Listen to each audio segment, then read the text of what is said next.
Sungguh suatu sukacita kita dapat berkumpul kembali dan kita akan masuk pada sesi kesehatan ya. Saya akan memulai dengan sebuah pertanyaan. Di slide ada 3 gambar artis Hollywood. Yang pertama adalah Kurt Cobain. Yang kedua adalah Marilyn Monroe. Dan yang ketiga adalah Robin Williams. Nah, pertanyaannya adalah, apa kesamaan dari mereka ini? Mungkin sebagian dari kita sudah menebaknya. Ya, kesamaan dari mereka adalah mereka mengakhiri hidup mereka dengan bunuh diri. Nah, apabila kita melihatnya, Kurt Cobain adalah musisi yang sukses, Marilyn Monroe adalah bintang film yang sukses, dan juga Robin Williams adalah komedian. Ya, dia selalu tampak senang, namun justru mereka ini mengakhiri hidup mereka dengan bunuh diri. Ya. Pada malam hari ini kita akan membahas mengenai depresi dan bunuh diri. Hal ini merupakan hal yang sensitif dan tidak banyak dibicarakan, namun penting untuk kita ketahui. Ya. 3 penyebab kematian terbesar di berbagai negara adalah bunuh diri menurut WHO. Dan 800.000 kematian per tahunnya disebabkan oleh bunuh diri. Bayangkan, banyak sekali ya. Dan setiap 40 detik satu orang meninggal karena bunuh diri. Di Indonesia sendiri, angka kematian akibat bunuh diri adalah 3,4 per 100.000 penduduk. 1.800 kematian per tahunnya disebabkan oleh bunuh diri. Di Manado sendiri, menurut sebuah penelitian pada Januari sampai November 2015, ya, terdapat 12 kasus bunuh diri, di mana metode yang paling banyak digunakan adalah gantung diri. Dan semuanya merupakan laki-laki yang berusia 11 sampai 20 tahun dan 31 sampai 40 tahun. Ya. Apabila kita melihat fenomena bunuh diri ini, itu merupakan puncak dari gunung es, ya. Jangan asal membicarakan mengenai bagaimana alasan bunuh diri seseorang. Ya. Banyak sekali faktor yang melatar belakanginya, dan bukan cuma satu saja biasanya. Biasanya lebih dari satu faktor ya. Bisa depresi, putus asa, masalah percintaan, kehilangan keluarga, penolakan keluarga, pelecehan seksual, dan hal-hal lainnya. Nah, faktor-faktor ini dapat dibagi sebagai faktor sosial dan faktor individu. Nah, di mana faktor sosial ini dapat berupa diskriminasi, kesenjangan sosial, perlakuan yang buruk dari lingkungan sekitar atau orang-orang terdekat, ya, masalah ekonomi, ini yang paling banyak.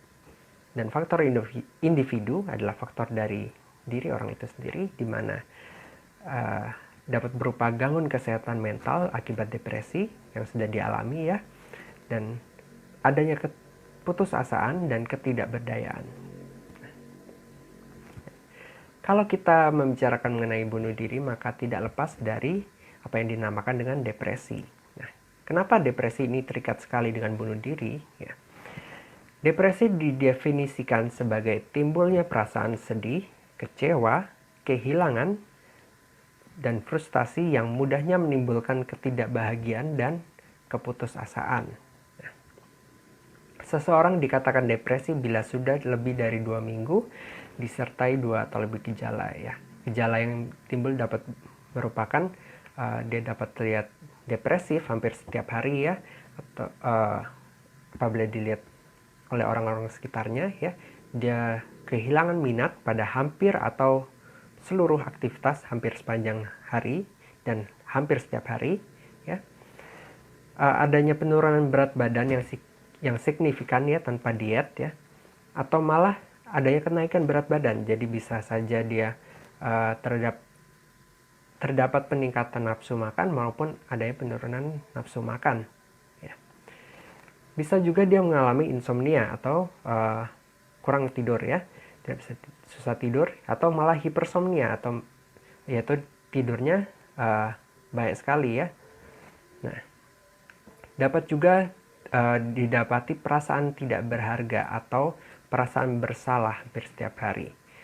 Nah, dan yang paling penting adalah dia ada pikiran ingin mati atau pikiran ingin bunuh diri berulang, atau bahkan dia telah melakukan percobaan bunuh diri.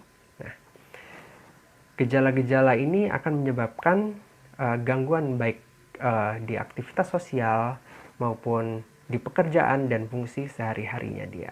Nah, maka itu kita sebagai orang-orang terdekat, kita harus peka.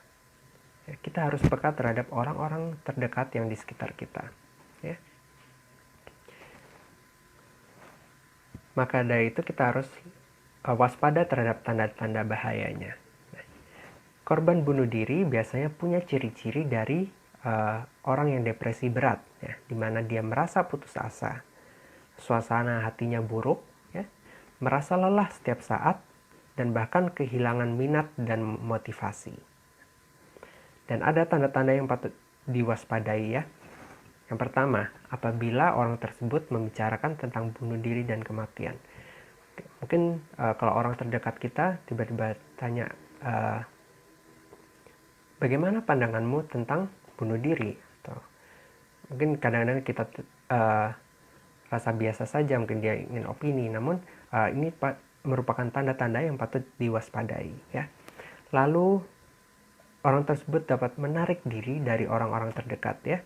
Apabila kita rasakan seseorang mulai menjauh, kita harus waspada. Ya. Suka menyakiti diri. Ya. Biasanya orang yang bunuh diri ini, mereka sebelumnya telah melakukan percobaan bunuh diri, ya, menyayat-nyayat kecil di tangannya, atau kita harus perhatikan itu, ya. Lalu konsumsi alkohol meningkat. Nah, ini karena mereka ingin keluar atau melupakan masalah mereka, ya, walaupun hanya sesaat dengan konsumsi alkohol, ya. Ada masalah tidur karena banyak pikiran, ya.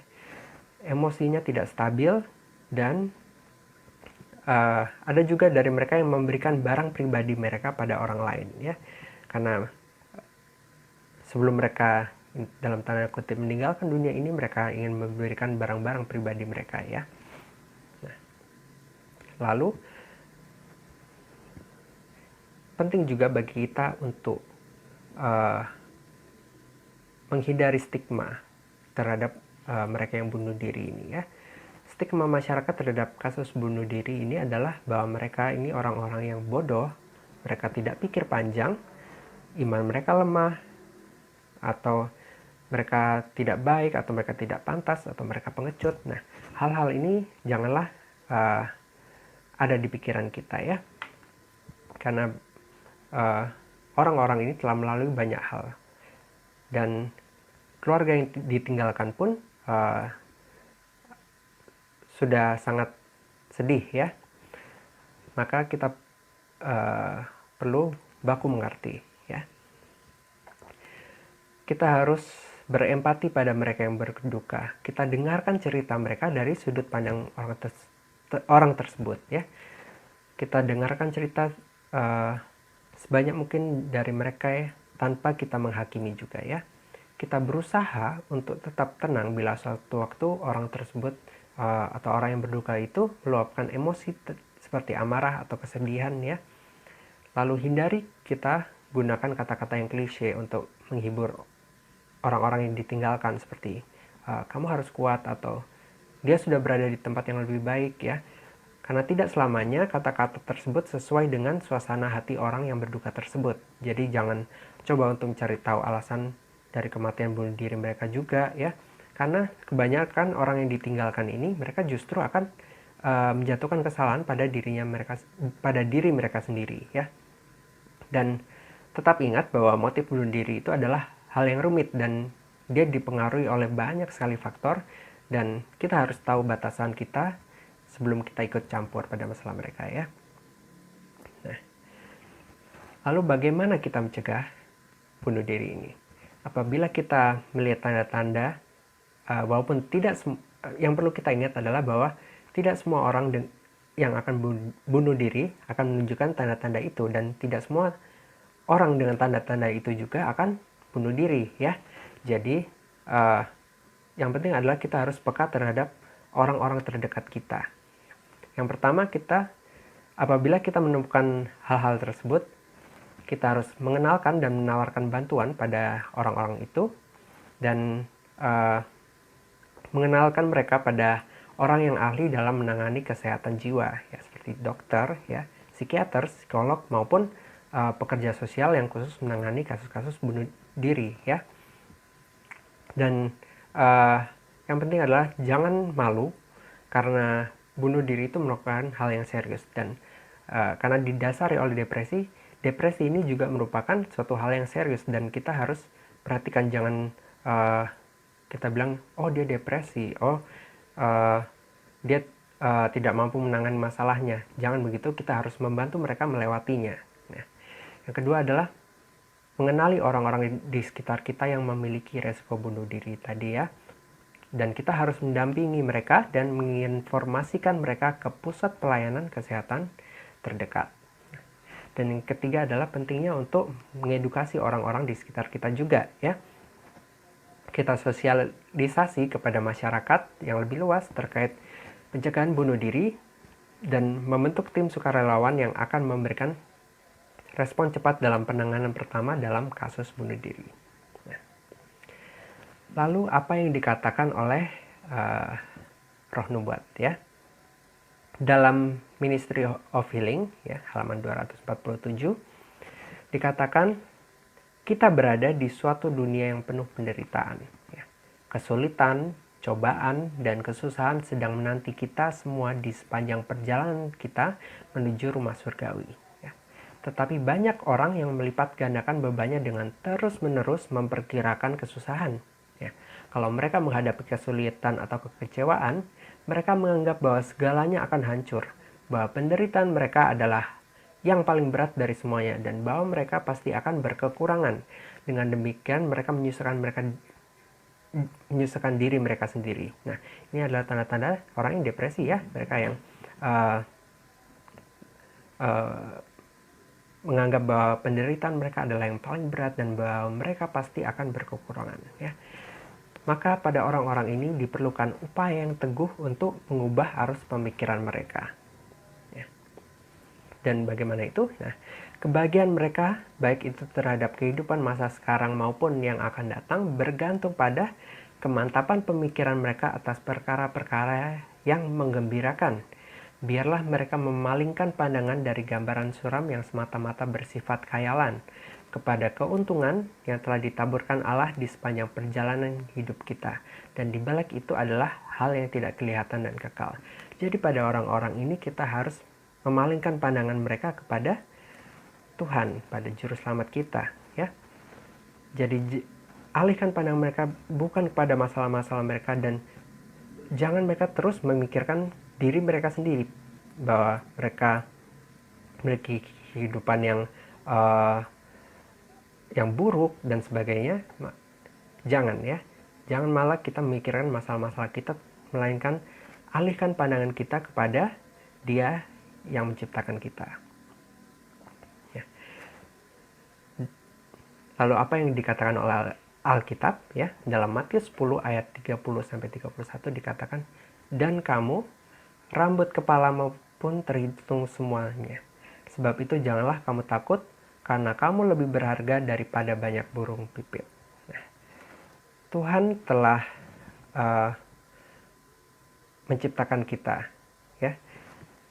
Dan bahkan Dia memperhatikan burung-burung pipit.